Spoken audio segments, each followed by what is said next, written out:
Welcome to Coffee Talk with Liquidshano 1973, an inspirational podcast about the ups and downs of life and everything in between. Here's your host, Shane Lakita.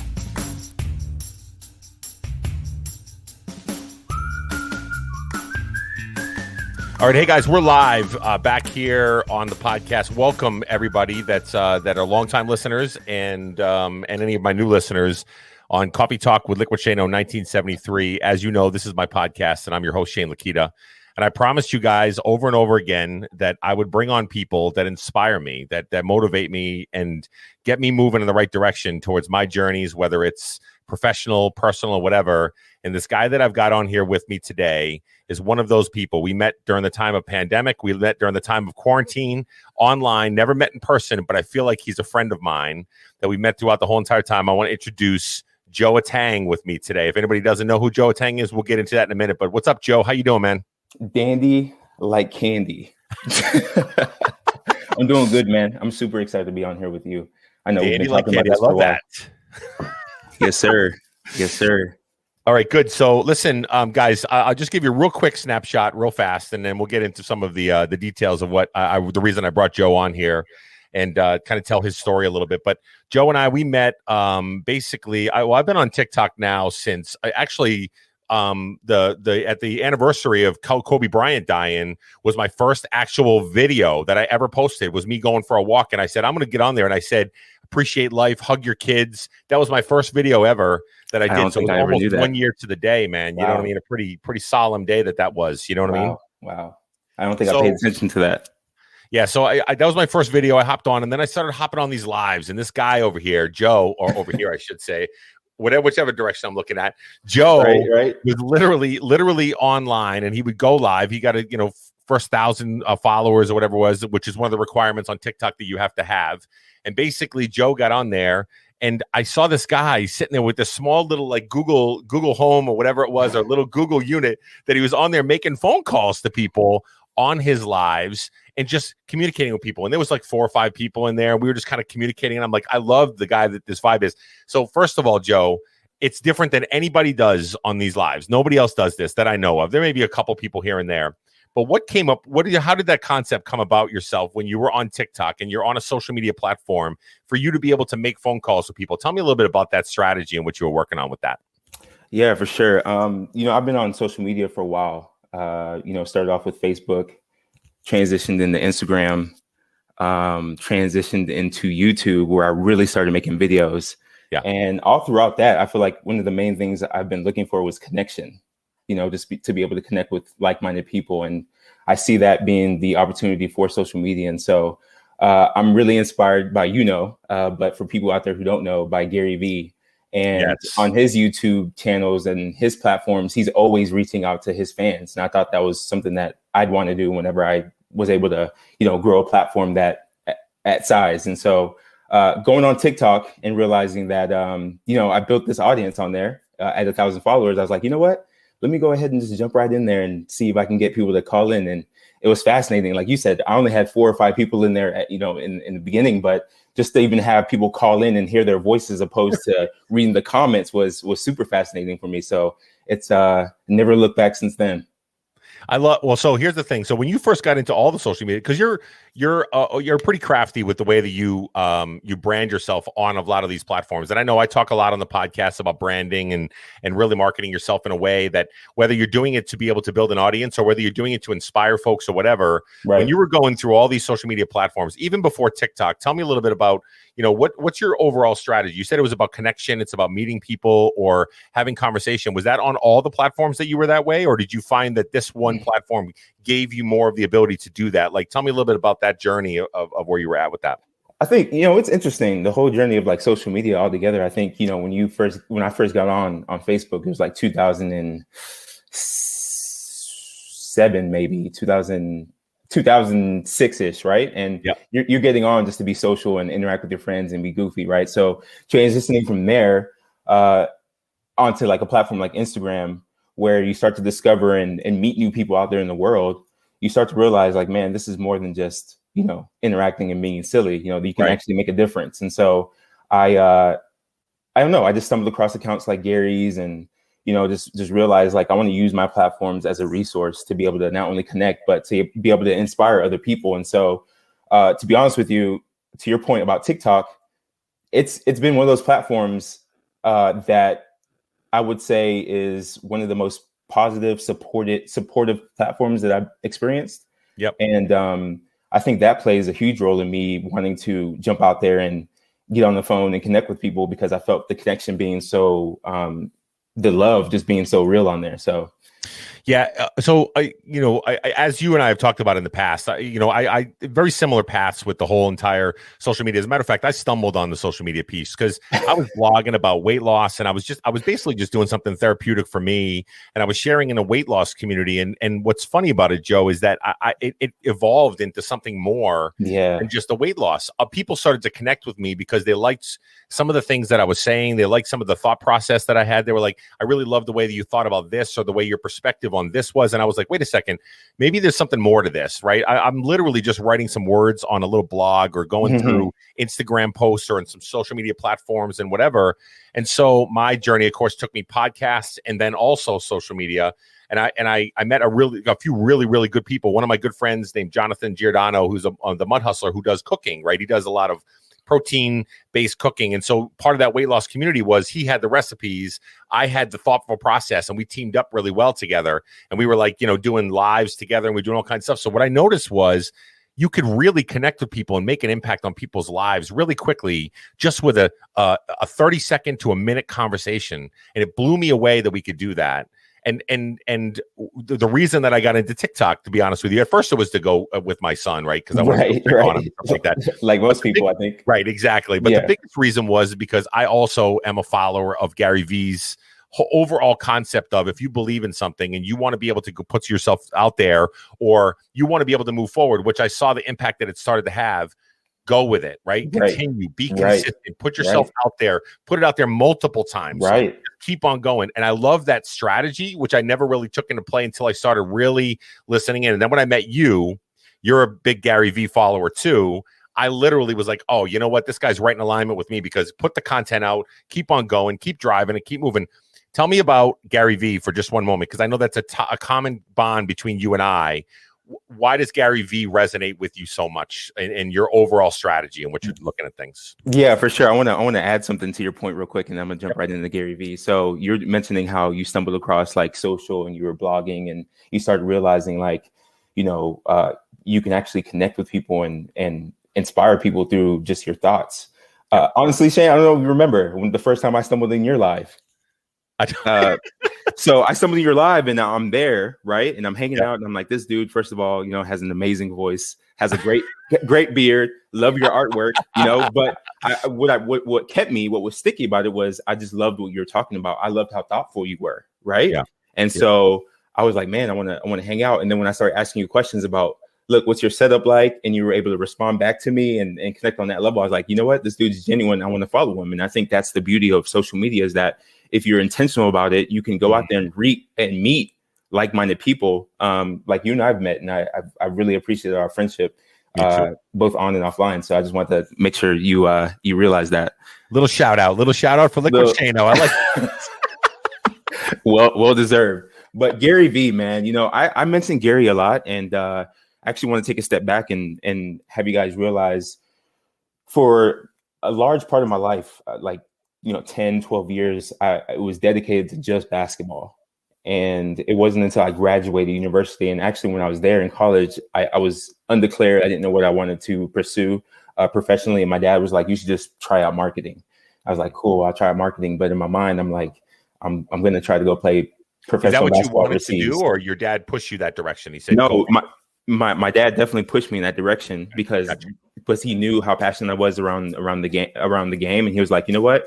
Once you're done playing, you can always go get a job for like Nike or brand yourself in the sports arena. And I was like, you know what, that makes sense. So I did that. But in the back of my mind, Shane, I was like, I'm going to go pursue professional basketball. Be a basketball player. Exactly. So I graduated university, and my mom during that time had opened up her hair salon. Mm-hmm. And I started to dabble in the network marketing, which was like my first true venture into like entrepreneurship.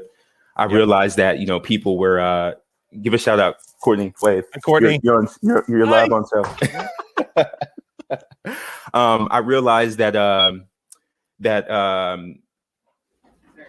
yeah, you definitely killed my train of thought there. That's all right. you were saying you graduated after you had marketing and you were going to go. Yeah. So network marketing, realized that was my true passion for people, and you know, business could be this exciting, wonderful thing. And so I made the decision that, you know what, my shelf life of playing ball is coming to an end. Let me go ahead and partner with my mom. And the main reason why is because I wanted to market my network marketing products on there. Yeah.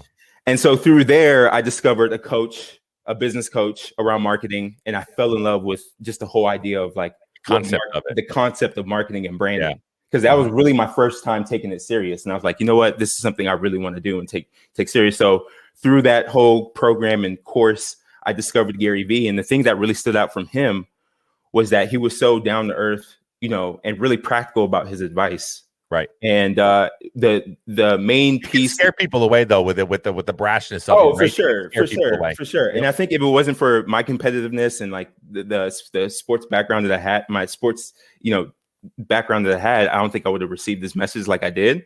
Right. But I loved it. I loved his bravado and his energy. But the main thing that he made me realize from a business standpoint is that you can go out there and chase sales all you want, but if you don't have if you're not building your reputation and people don't know about you, your story, or what your mission is, then the lifetime value of these customers are, you know, you're not going to really have a true lifetime value. So I was like, you know what, that's a really good concept. Let me go into really, you know, understanding branding and all that jazz. And that's where my passion lies today. Isn't that interesting, man, that you were, okay, so you're in your mind, you're thinking to yourself, Josh, thanks for that comment. Look what he says. He says, lots of goodness and knowledge in one podcast. I love it.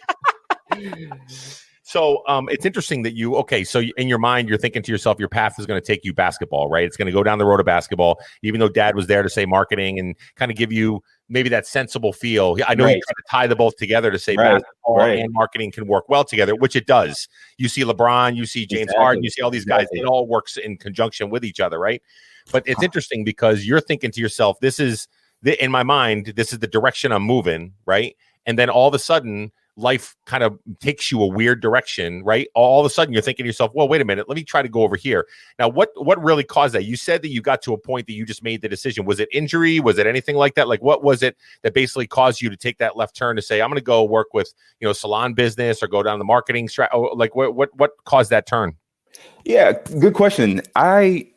Me pursuing professional basketball was something that I chose to do. It wasn't something that came up because I was such a great player. Okay.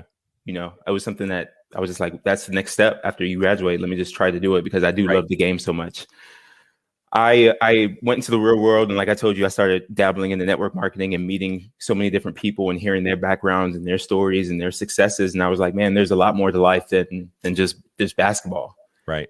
And so I think me just being thoughtful about where I was made me realize that I could dedicate the rest of my life, like really trying to push towards making, you know, 2K, 3K overseas to look cool. Right. Or I can actually start to build something meaningful that, you know, would matter to myself and my family. So the reason I bring that up is because I love the concept. You know, I'm a thinker, right? So I'm thinking to myself, okay, so here we are going down the road. Everybody on this that'll listen to the audio version of this and that's watching right now, we all have a visual of where we want to go and what we want to do. We have an idea of what it is, and then all of a sudden, maybe something comes up that makes you change your pace. Maybe you find a passion towards. The key to it is you listen to that, right? You actually opened your eyes and your ears and said, okay, realistically, am I going to be a professional basketball player? Realistically, do I want to go down the road of trying to sell myself in the European League and do this kind of stuff? Or realistically, is it I find a passion with this? I really love this aspect of it. Let me open my eyes and ears and start to drive that direction. So many people don't do that. We don't open our eyes and our ears to understand that there are many other things out there that you could do, but we just settle on, or we try to drive so hard towards something that may not be achievable. But when we can take a left turn or a right turn and really start to achieve those things, that's amazing to me. I have a question for you that's making me think about it. And it's a question for myself as well. And it's like, why do we do that?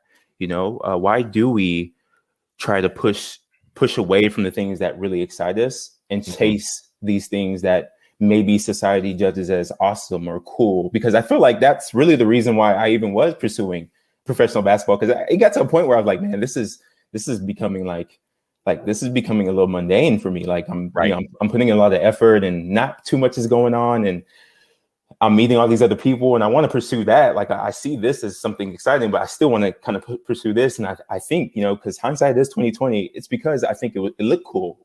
Right. Right. Well, so I think the only answer that I have with it is that we as we age and we get older, our priorities change in life. They always do. Right. So when we're younger, we want to be cool. We want to look cool. We want to be part of whatever the cool crowd or whatever.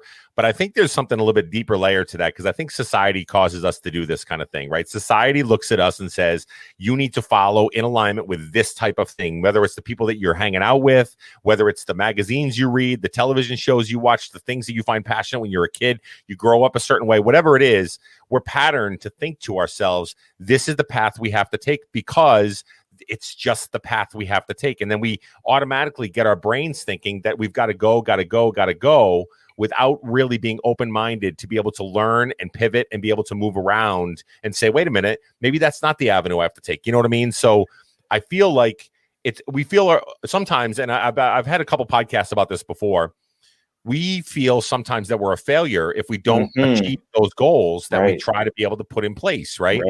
And when we feel like we're a failure, nobody wants to be a failure. Nobody wants to feel like they fall on their face and they're like not going where they want to go. But I think we're afraid of that. And we're fearful of the fact that we don't want to look like that. So we're going to keep on moving forward. We're going to keep on pushing forward. Now, I was forced to just this year, right? With the fact that I've done the same career for the last 15 years. And now literally it stops for me. I lose my job. And now I have to look at a whole new wide range of things that I can do, whether it's podcasting, whether it's voiceover, whether it's a new job, whatever it is. And I'm forced to actually make that decision. But a lot of people that just continue to be complacent and go down the road of just doing the things that they don't really want to do, they never are forced to do that. And then next thing you know, by the time they're 60, 65, and 70, they're looking back going, man, what was my life really worth right now? Right? I mean, like really. And I don't want to live like that. I don't want to be in a lifestyle like that, I think that's why we get along so well. And I think it's the beautiful thing about it, whether you agree with me or not, is that it's an individual thing. Because there's nothing wrong with pursuing. I have a lot of friends who play professional ball or are pursuing that. And I think that's great. Someone could tell me and say that maybe it was this shiny object of network marketing that was so attractive and you thought that was the cool way to go. Who I think it's an individual thing. And I go back to what you're saying of you understand you and you know what you become passionate about and what really matters to you. And I think it's up to you to decide at that point what direction you want to take your life. And I do agree with you. I think a lot of us don't do that because we feel like we failed on the current path that we're on. And that's not the case at all, Right. Yeah. I was having a conversation this morning. It's funny we were talking about this, Joe. We were talking about the ability to be able to enter conversations and enter ideas, right? We're in a weird place in the country, weird place in the world, right? Everybody's divided. Everybody's right down the middle. And we're not really listening to each other. We're not opening our ears and our eyes. And I talked a lot about if we could get to a place where we could actually enter conversations knowing that, or entering conversations thinking that we may be wrong and that we're trying to listen. It's the same concept of this right here. Whatever strategy, if I enter a conversation going, I'm wrong, I need you to teach me and let me know the direction of what I need to do. Maybe change my mind or maybe kind of move me a different direction. The world will be so much better because what we do is we enter conversations right now, just like what we're talking about here with life choices. Wow. We go in going, this is right, I'm right, and you're wrong. It literally puts this stop on everything. You know what I mean? Yeah, that's the best way to look at it. It's so true. I had a friend that told me that once. She said, enter your conversations literally thinking that I'm wrong in this conversation and I need to learn the person, listen to the person around me. And I tie it right back to all of our life strategies, right? Like you listen to what was going on around you. You listen to your own passion. I love what you just said a minute ago about it being an individual thing. Because a person, if they listen to themselves a lot more and they really tap into what they're truly passionate about, we could, literally take over the world if we wanted to. Like seriously, absolutely. Like you could be on such a path if you just listened. You know what I mean? Absolutely, I believe in that. And what's ironic about this conversation too, Shane. And you and I we could really start to get into some deep combos. But throughout, I've always felt pretty intuitive as a person. I just wasn't as aware of how intuitive I was until I started to, after I graduated, get this coaching from a mentor of mine. His name is Craig Ward. Shout out if he ever watches this. Craig Ward, nice. Yeah, he really started to expand my mind on being self-aware.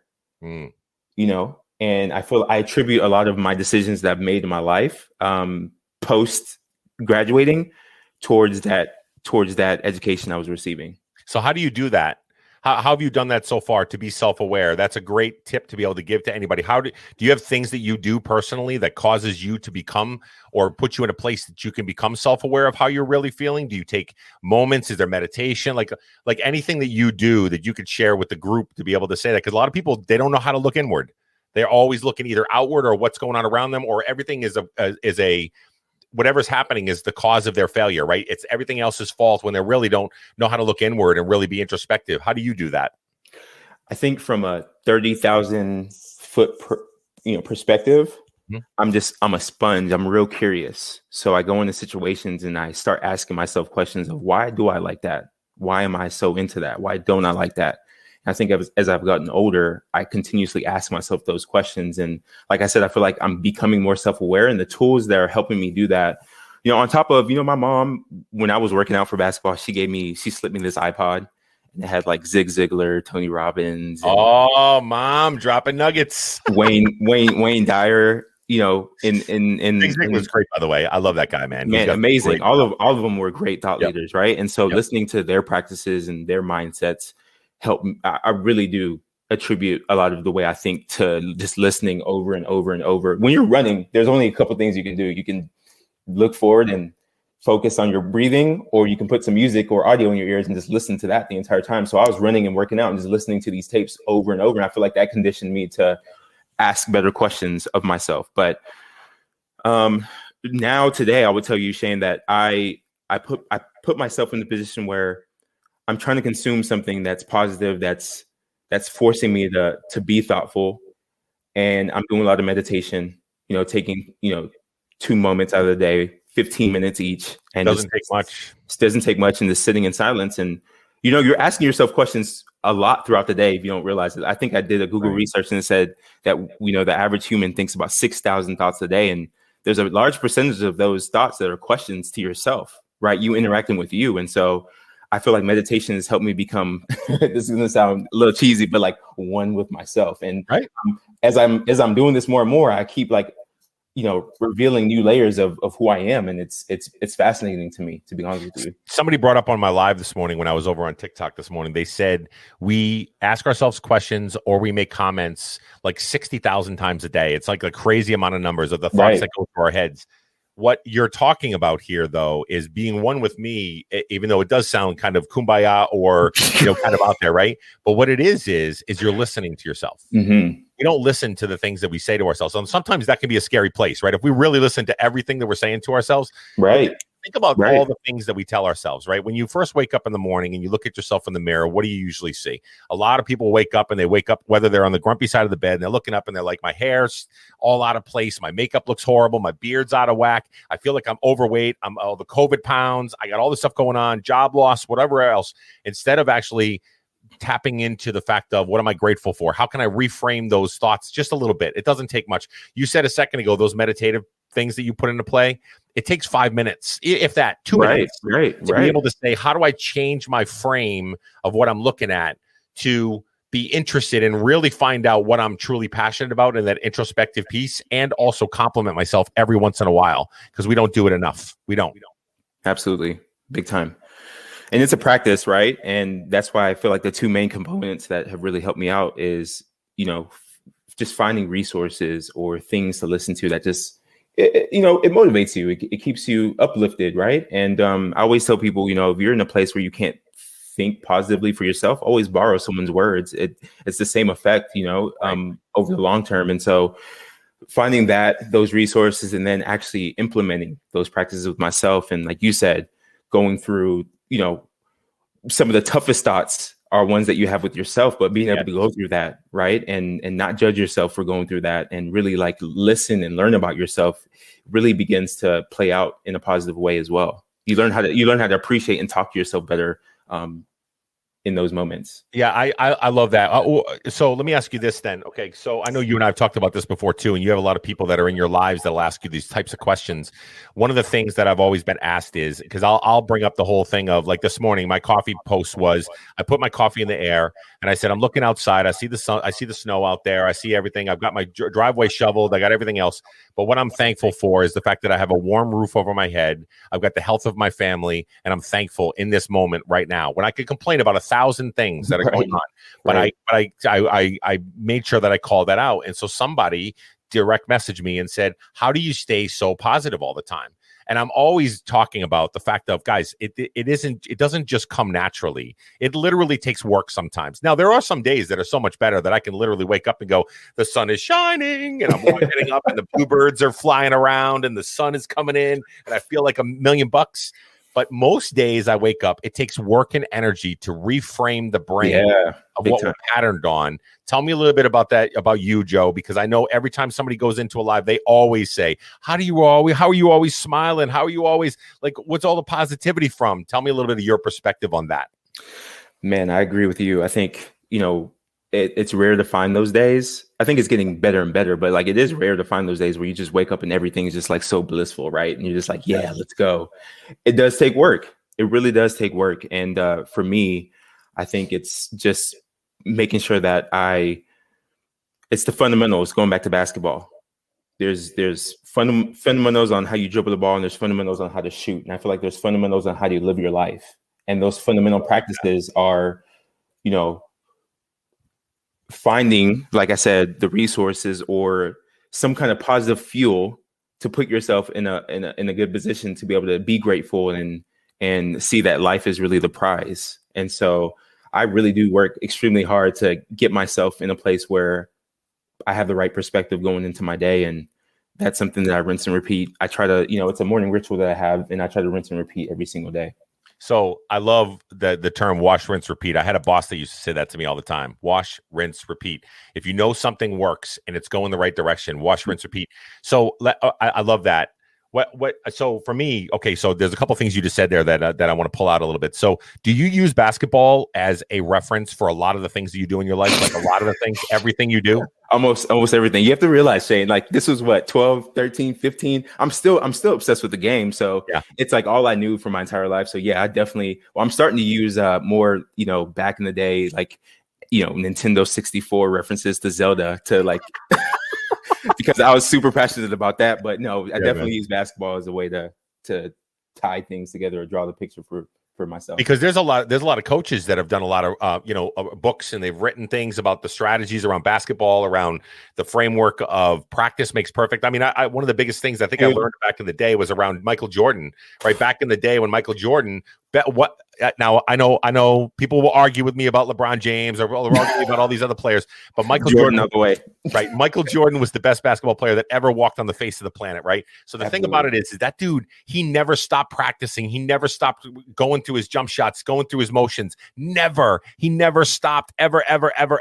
And it blew me away to think to myself, life is just like that. You have to practice. You've got to be a well-oiled machine. You got to keep moving forward. And I always tie it back to that piece where if Michael Jordan, the best basketball player that had extreme talent, but took so much work to get there and never stopped working and never stopped grinding, is the exact basketball piece that I bring to life. Like, seriously, you got to keep going, right? I don't know. What are your thoughts on that?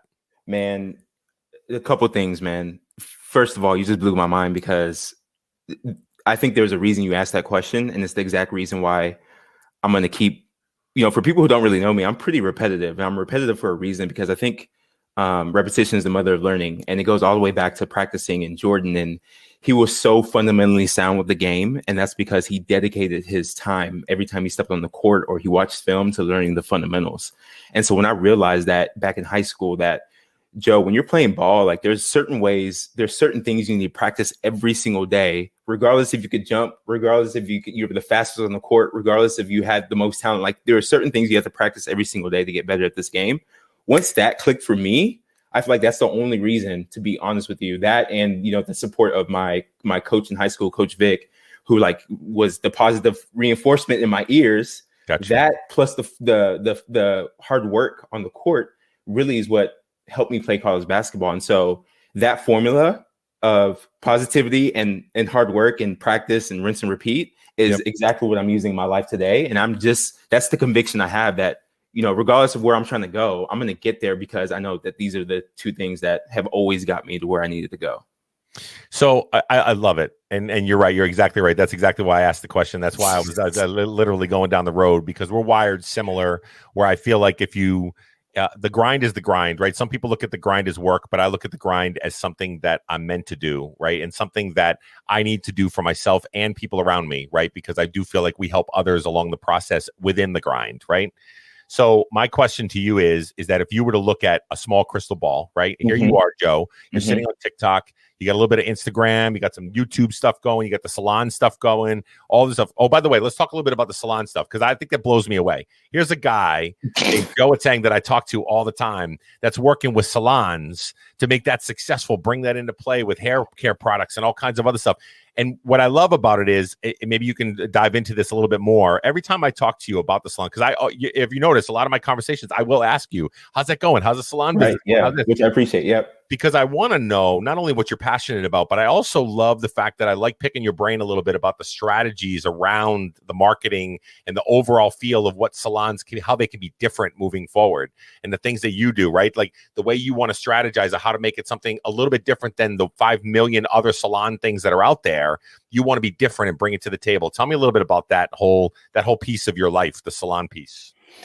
Yeah. So mom's been doing hair for, she's been licensed for 25 plus years and started her salon back in 2009, Innovative Looks, a hair salon in Houston, Texas. And so when I joined forces with her and started learning about marketing and branding, one of my objectives, because I care so much about my parents, they've, without them allowing me to pursue my passions, I don't think I would be the person who I am today. And without them showing me through their example of what hard work looks like, I don't think I'd have the mindset that I have today. So for me, joining forces with them, I was like, you know what? I really need to figure out this marketing thing, because there would be nothing more exciting and meaningful for me than to have them, have a company that's doing so well that they could pull out from and like enjoy the rest of their life. And so that's kind of been my mission since then. And that's where, Gary Vee comes up, because, what I realized through him is that there's many different ways and tactics to like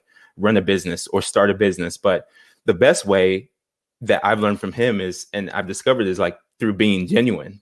Authenticity and genuine. Being authentic and genuine. And through his example, he showed me that. And so, I think I transitioned from trying to find the best sales tactics to, get a dollar, to now trying to, build a meaningful business to where we can, build some authentic, real relationships with our guests and our employees and our staff. And, that's just where a lot of my focus and attention is lying right now, just building a meaningful brand around our salon business. Right. Because like I said before, there's 5,000 or 6,000 other types of salon products and whatever else. But if you find one that you have a connection with, that you feel like there is a personal connection to, that matters. Like anybody, because I have people that are in weight loss community on my podcast. I have people that just want to be better, want to be in business or whatever. The business folks know this part of it. It's about that connection that you make with a person that creates longevity. It creates somebody that wants to come back to you to experience that moving forward. And if you make that positive impact on that first impression, it's good. It's gold. Like they're going to come back to you no matter what. They could have something over here that says this hair product can make you look fuller and make you have beautiful perms or whatever else. And at the end of the day, they're going to go back to their tried and true because you made that impact and relationship with them. You know what I mean? 100%. And just to kind of like tie in the journey of where I'm at today, since I've been on this pursuit to like really, help the business out, I went into, for like 4 or 5 years, I went into consulting other companies. And the reason why is because we partnered up with a company that gave us the education and knowledge on how to set up the proper salon systems. And so I was like, you know what, if this is the best of the best in the industry doing it, let me go ahead and like join forces with them, which I was fortunate enough to be invited on and like work with them. And let me go see what other salons out there in the world are doing, So were you a consultant, or do you just work with the consultant firm? I was a consultant for, 4.5, 5 years, and did you work on like things like profits and losses and things like that, or staffing and things like that, or was it more about product development and things like that? Like what side do you work on? All the above. So leadership, finances, setting up the right leadership for your staff, hiring, all that jazz. So really career paths. Yeah. So I did that. And what I realized, especially when Courtney was pregnant with our twins, was that I hit this fork in the road, right? There is Joe, you can spread yourself thin and, raise a family and travel. I was doing a whole bunch of traveling, traveling to consult other companies and still try to manage to like focus and grow grow this company over here. Or you can, start to hone in on what I really want to do. And I think the most meaningful thing I can do in my life at this point is to build brands that are meaningful to me and use my example of doing that to be able to help other people. So that I'm not just talking about it. I'm actually doing it. And that's what matters to me the most. I love it. You're leading by example. Exactly. Again, you're listening. You get to the fork in the road and you listen, you weigh out your options, you take a look at things, and you made a conscious decision rather than being like forced to do. You made a conscious decision towards doing whatever. And I'll tell you, to be honest with you, when I watch you and I see you on TikTok or I see you on these different platforms, what I love about it is you're able to blend. And this is more the social media side of it. This isn't necessarily the business side of it, right? This isn't the salon side of it. I love the fact that you can tie in your family. You tie everybody that ever meets you knows that you're a family man. You've got twins. You're watching the babies. You got Courtney. You're kind of open a little bit more about that kind of stuff, about what's going on and this, that, and the other. And I think people love that connection with you. And I think one of the key words you just used a minute ago is about not only with the business side of it, with the salon, but with you as a person, with your brand of Joe Atang, is authenticity and genuine. You are who you are. You speak your mind, and you also have one thing that I wanted to share, or I wanted to talk a little bit about on the podcast here. You have a great ability when I'm watching your lives or when you're with people and you're around people, of being able to pivot and listen very quickly. You only do maybe 5-minute, sometimes 4-minute phone calls when you're on your lives or when you're having conversations. And you can go from, I think, Faith, you and I were talking about the other day, literally go from sitting there going, the world is the best thing in the whole entire world. It's so kumbaya. It's so beautiful. It's happy-go-lucky. And then the next caller that hops on there just lost their dad yesterday. And they're literally talking to you about how they're, feeling despair and grief. And you have an ability to be able to, which I think is a true, it's a blessing that you have the ability to be able to go, let me listen and be able to do it. How do you do that? And tell me a little bit about what your overall strategy is around that. Cause I need to learn from that. Cause I'm a good listener. But I'm not like you, man. You are able to deliver on listening and be able to pivot so quickly and be able to give advice or even just help out, just lend an ear to somebody. Where does that come from? And how do you frame yourself around that? I appreciate the kind words, Shane. I don't know, man. I'm at a place in my life where I'm really starting to become like really reflective, of why do I operate the way I operate? And again, I give credit to my parents. Again, they're both effective communicators. My dad, he's more vocal and he's out there and he's like, he's he's going to bring the energy on stage kind of guy. And then my mom, she's more the quiet, but I'm listening. And I think that's the gift she had to be able to build a successful career behind the chair, is that she was able to listen, because people come in, you hear it all the time, and people who are listening probably can relate to this. Like, people say that my hairstylist is like my therapist, And I think some of the best hairstylists with my barber, I'll sit there and we chat about everything, man. Right.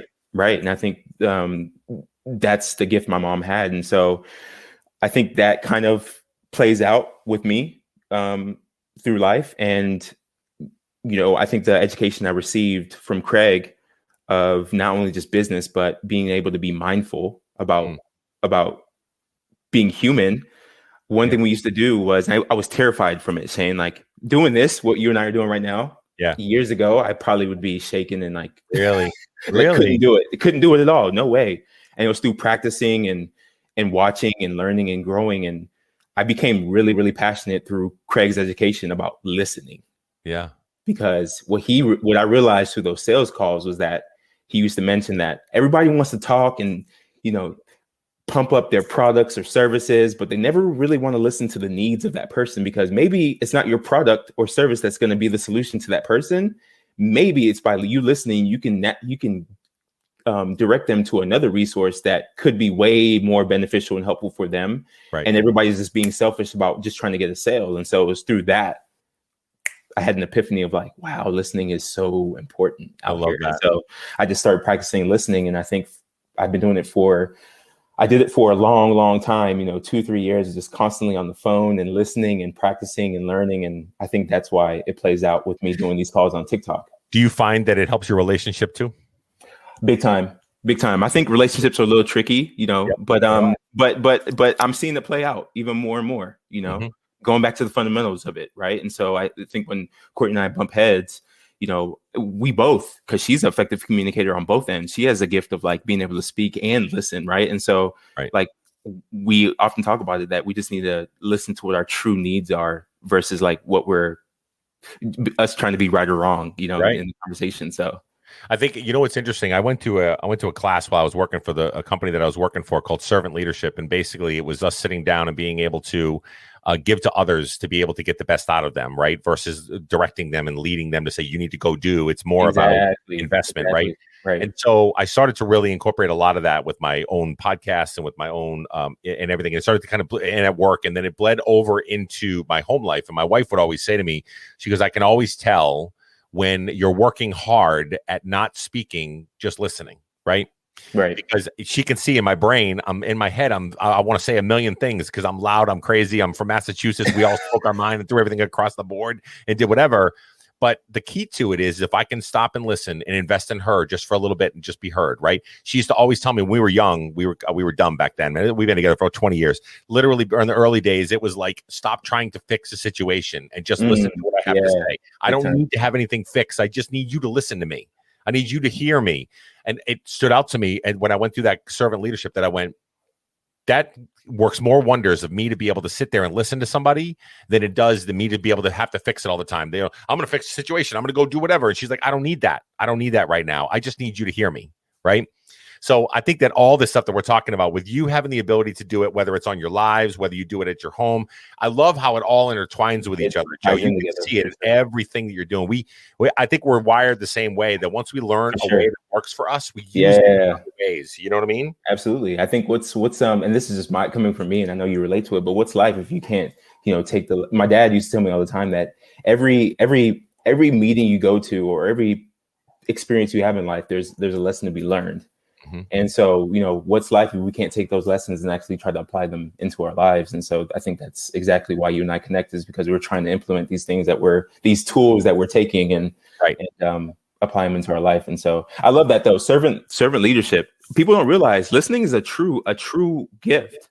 Yeah. Like that's giving, being able to listen. And it is. I'm just super passionate about that. Yeah, and a lot of people, we talked about it on my live this morning. It was funny because I was on fire. After I got done with your live, I popped off of your live and I popped over and went live, and I was like on fire. I got like 5 direct messages going, dude, you were on fire today. What was that all about? Because I literally was like, I was on a tangent where I said, okay, if we're listening, are we listening, or are we really listening? Like, the truth of listening isn't just opening your ears and being able to sit there and go nod your head up and down and go, okay, I got it. Listening is engaging with everything you've got to be able to take that moment. I had this one leader, I'm not going to lie. I went into her office one time and she was sitting in front of me. She was like my direct leader. And I walked into her office and I'm sitting down, and she wanted to go over like a performance review for the quarter. And we're sitting down. And she has her computer open and she's sitting there typing, and she's like, okay, we'll go over this like this. And she's just kind of like talking to me without making eye contact with me or without even engaging with me. And so I stood up and I said, I'm going to leave. And she goes, what are you talking about? This is a great review I want to go over with you. I said, you're not engaging in a conversation with me. You are not listening to me, and we're not having a conversation. You're basically spitting out words to me. And she looked at me and she goes, oh my. She grabbed the computer. She closed it down. She pushes over to the side. She turns her chair directly to me to make eye contact with me. And we had one of the best conversations we've ever had, because she was then engaged with a conversation with me to listen, and we engaged, and I talked with her. You know what I mean? Don't be afraid. I tell all my people that are on the podcast or everywhere else, don't be afraid to call somebody out if they're not listening to you. Stop them in the moment and say, I'd rather have a conversation when we're dialoguing with each other, for us to be able to sit down and really talk and feel that heartfelt conversation that we should be having every day. You know what I mean? When Shane goes savage. She goes, computer down. Okay. but it's so true though. Like sometimes all we need is just to be heard. That's it. Right. That's it. Exactly. And so I believe in that. Good for you. So, Good for you pointing that out too, because you probably helped her. You probably helped her with her career. I did, yeah. And she shared that with me later, and the fact that every time she did one-on-ones and conversations, then she closed everything down, put her phone down, and actually opened up the line of dialogue with everybody to make sure that she was engaging. So it was a great moment. But for me, it was more of a selfish moment for me, but it also helped her grow because I was like, listen, if I'm not going to waste you're not going to waste my time. I'm not going to waste your time. I'd rather do something more productive. Right. Right. But, okay. All right, Joe. So we're coming up on close to the time of the end of the podcast, but here's a couple things that I wanted to be able to ask you, or at least one that I wanted to ask you. I kind of know what direction this is going to take, I think, because you've already referenced it about 3 or 4 times. But if you were to think of one thing or one person that inspires you, right? Inspiration, that layers inspiration to you. You've already talked a little bit about your coach. You already talked a little bit about your parents or anything like that. But if you were to layer down one thing to be able to say, this person or this thing in my life inspires me the most, who would that be or what would that be and why? Tell me those things for you, Joe. Yeah. I mean, it's an easy Gary Vee. And the reason why is because there's so many people out there who inspire me, like yourself, Shane. You really genuinely, I'm not just saying that because I'm on your show, like you genuinely inspire me, Appreciate that, bro. I think the reason I like Gary Vee so much is because he has this like this complete package in my mind of like what I kind of see the world to be, I think he's a strong businessman. I think he's a very empathetic, caring human being. I think he has the entertainment factor, right. And everything, all the things that I kind of admire about life and my vantage point on like how I see the world, he kind of has that in like one package. And so for me, I think that's almost like, that's a gift that he has. I feel like, because usually when you meet people, they're strong in certain areas. And I feel like he has this complete package. So do you feel that way more now that you've actually had a chance to actually catch up with Gary Vee personally, when you got to know him a little bit more as a person rather than just what you see as the vibrato and the Gary Vee on stage? Do you feel that you feel a little bit more of a connection that way now that you've met him? Like, because I know you've had a conversation with them, thanks to Faith and all those other things that you were able to do. Yeah, for sure. What's cool is I think that's what's amazing about social media, especially early days social media, is that, when you post a video on YouTube, that was the person posting it. It wasn't their production company. Right. And definitely, I think talking to him, it was more of a confirmation that this dude really is who he is, like who he says he is on his content. And for me, that's amazing because. So that's the reason I brought that up. The reason I asked that question, I was leading into something. Yeah. Because, Joe, that's how people feel about you. Think about it. When they meet you in person, when you're on your lives and you're having conversations with people and they get to know you just a little bit better, a little bit more, and they're getting into that intimate setting of whatever it is, your thought process, the way you feel about things. I think people, when they get to know you a little bit more, just a little bit more and a little bit more every single time, I feel as if they feel the same way that you felt about Gary. Maybe there's a Joe Atang personality that they see out here. Maybe they see you on YouTube. Maybe they see you on Instagram or whatever. But when they get to know the intimate, true, authentic self of who you are, and they see that kind of matches exactly what you're presenting, right? It makes it so much more powerful for them. I know that's what I've been told about myself. When they meet me in person, a lot of people have met me in different events that I've done. They meet me in person. They're like, you're the same way that you are on the podcast and the same way that you are there. And it's so refreshing that you're not fake. You're not like a totally different person. And the reason I shared that is because I can even see some of the things that you're doing that you don't intentionally do, Joe, is a lot like Gary of where we're at. So you can definitely see that there's some inspiration there with him to you and everything else. I think that's pretty cool, man. Yeah, it's cool. And I think I'm embracing it more and more. Like, if you go back when I was posting on Facebook and Instagram a lot, well, you can't really go back to my Instagram because I have a new account, but it would have been cool to go back and reference that. Hopefully I get that account back, which I'm fighting for. But you'll see, like, in the beginning, I was trying really hard to like get my message across and find that connection. I think what's having me like sit comfortably here in my seat and, share my story with you is that I'm just being myself. And I think it's cool. And for people like my boys who really know me and my family, like, knew who I was growing up, this has always been me. And I think, just by meeting people like yourself or the Face or the Gary Vees.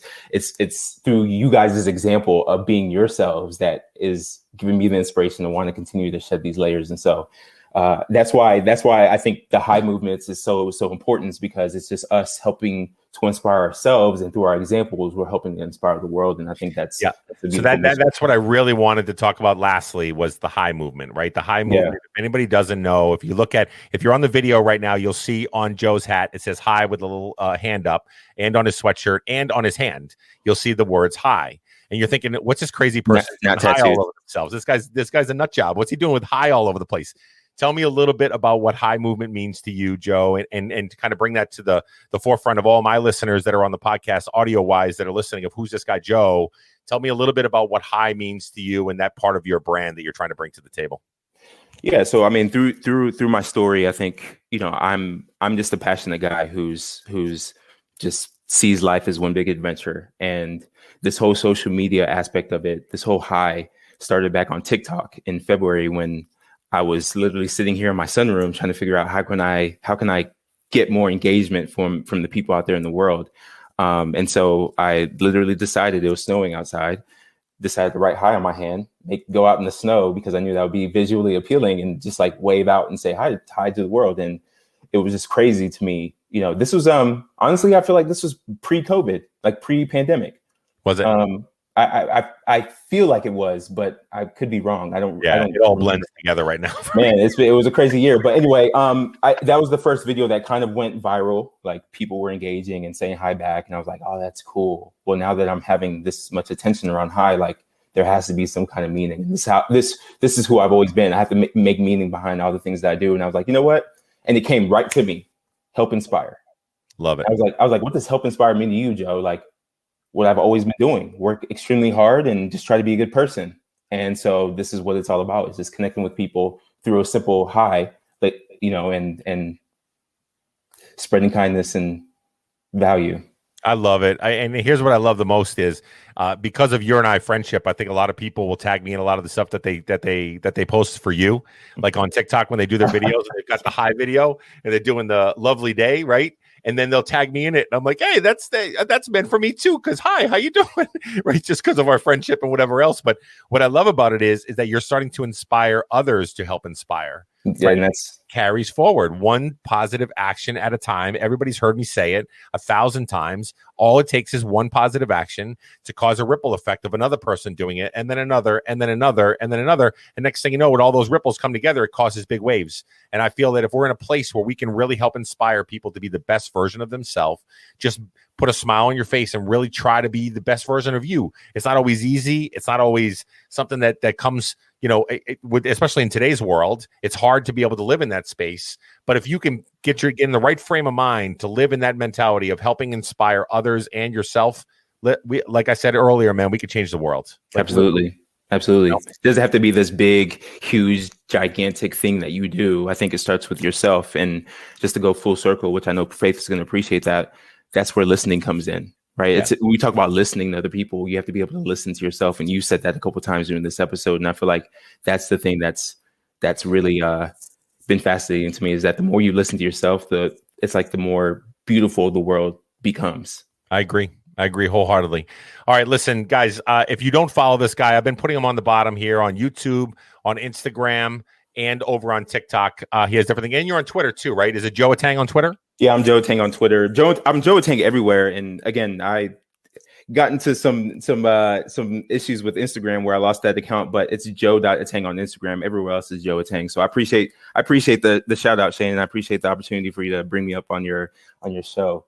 Listen, this has been a long time coming, man. We've known each other for just about a year now, and through social media, and we've been talking about. I came onto your old Cup of Joe for a little bit there, and I'm always trying to come onto your lives or whatever. We'll do it again because I feel like you and I connect really well, and we're in tune with each other, in alignment with each other, and hopefully we can do some collaboration moving forward and stuff like that. But thank you so much for coming on the show. For all the listeners, listen, this guy inspires me. If you don't follow him, you need to go and follow him on these different platforms. He's always doing something positive, always pushing forward, much like myself. We're in alignment like that. And if you want to be inspired by somebody, go check him out. Joe, I appreciate your time today, man. I really do. I appreciate you, boss man. Okay. All right, guys. So Well, that's it. We're going to end today's live now. Hopefully I can get this thing all moving here. All right, we're going to end the broadcast. We're going to be good to go. Don't forget, if you guys want to become a patron of the show, I'll put the tag right down in the bottom of the podcast itself. You go to www.patreon.com/Liquid Coffee Talk. You can become a patron of the show to be able to donate to the show and get some tchotchkes in the meantime to be able to get some shirts and some other merchandise and all kinds of other stuff. But appreciate all of you, and we'll see you next time. Thank you for listening to today's podcast. Please do us a favor and leave feedback and a 5-star rating on whatever platform that you use.